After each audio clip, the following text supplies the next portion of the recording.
Hello friends, this is Holmes, a first-time farmer over 50. Welcome to the homestead. So just completed my latest compost pile, and just wanted to give you a rundown. So it's right here next to the chicken run. The last pile was way down there at the bottom of the chicken yard, and this one I'm going to let gravity help me, in that as I turn this pile, it'll just keep turning it down the hill. So that should make life a whole lot easier. And I'm also, this time around, I have chickens to help. So the last compost pile took 15 months to, actually it didn't really take 15 months, but it was 15 months before I actually harvested what was there. So I'm hoping this will be good to go here in about a month, so about mid-September. So we'll give that a shot. So what we have at the very bottom, that's stuff from, you really can't see it, but there's a layer of brown there at the bottom, and that's stuff that's left over from the previous compost pile that hadn't yet broken down. Peanut shells, chips of wood, stuff like that. Then there's a layer of grass. It's just weeds and things that I cut down in the edge of the pasture, and stuff that I did not want. And then on top of that, we put some more wood chips from our chip drop pile. I have been screening that stuff out, and then the chips from that came in here, some of the chips.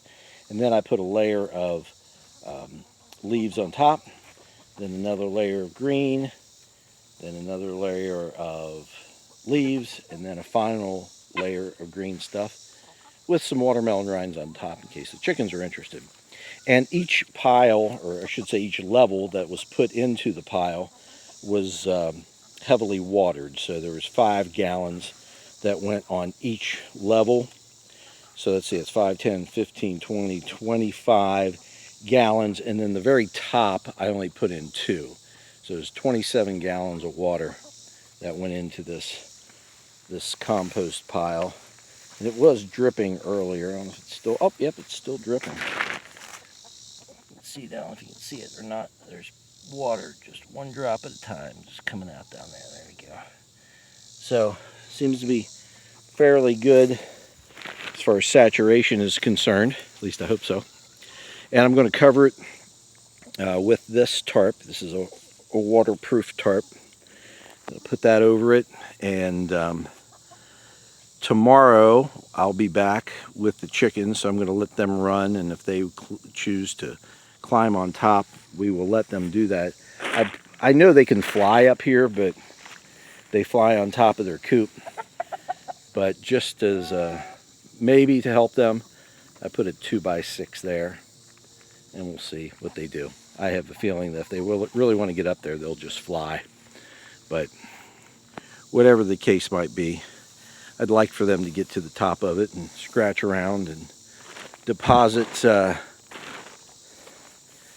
their natural fertilizer. I think that would be very beneficial to the whole thing.